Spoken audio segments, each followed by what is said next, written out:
ایک ایسا سپہ سالار جسے میدان جنگ میں کبھی شکست نہ ہوئی، ایک ایسا شخص جو پہلے اسلام کے خلاف لڑا اور پھر اسلام کی سب سے بڑی ڈھال بن گیا، جسے خود رسول اللہ صلی اللہ علیہ وسلم نے لقب دیا سیف اللہ، یعنی اللہ کی تلوار۔ دوستو، یہ کہانی ہے خالد بن ولید کی۔ خالد بن ولید کا تعلق قریش کے طاقتور قبیلے بنو مخزوم سے تھا۔ آپ کے والد ولید بن مغیرہ مکہ کے بڑے سرداروں میں شمار ہوتے تھے، وہی مکہ جہاں اسلام کی پہلی کرن نمودار ہوئی۔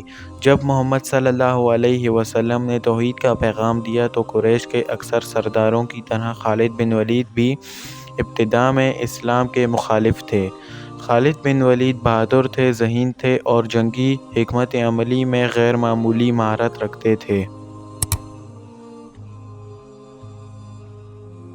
جب جنگ احد ہوئی تو مسلمانوں نے ابتدا میں کامیابی حاصل کی، لیکن تیر اندازوں کی ایک غلطی نے جنگ کا نقشہ بدل دیا۔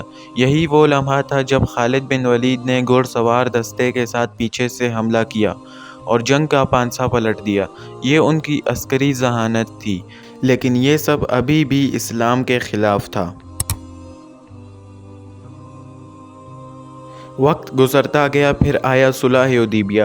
خالد بن ولید نے دیکھا اسلام کمزور نہیں ہو رہا بلکہ مضبوط ہو رہا ہے۔ ان کے دل میں سوال پیدا ہوا، اگر محمد صلی اللہ علیہ وسلم جھوٹے ہوتے تو کیا یہ دین اس طرح پھیلتا؟ آخرکار 8 ہجری میں وہ مدینہ پہنچے اور رسول اللہ صلی اللہ علیہ وسلم کے ہاتھ پر بیعت کر لی۔ آپ صلی اللہ علیہ وسلم نے فرمایا، میں جانتا تھا کہ خالد جیسا عقل مند شخص اسلام سے دور نہیں رہ سکتا۔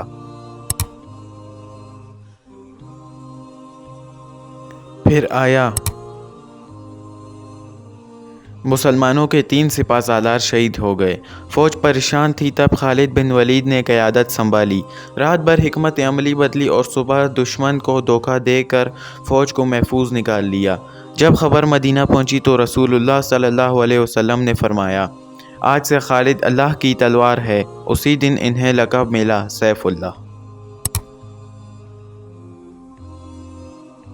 رسول اللہ صلی اللہ علیہ وسلم کے وصال کے بعد خالد بن ولید نے خلافت راشدہ کے دور میں عراق اور شام کے محاذ سنبھالے۔ خاص طور پر بیٹل آف یارموک یہ وہ جنگ تھی جس نے رومی سلطنت کی کمر توڑ دی۔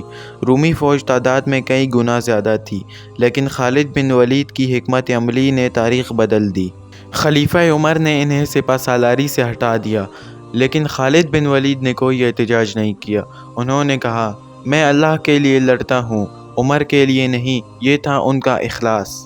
جس شخص نے 100 سے زائد جنگیں لڑی، جس کے جسم پر زخموں کے نشانات تھے، وہ بستر پر وفات پا گیا۔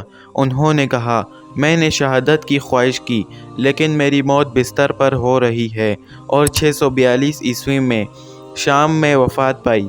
خالد بن ولید صرف ایک جنگجو نہیں تھے، وہ تبدیلی کی مثال تھے۔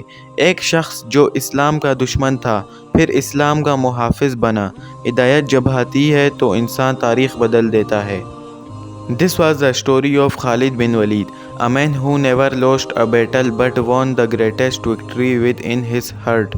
Subscribe to Fact and Faith for more authentic and powerful Islamic history stories.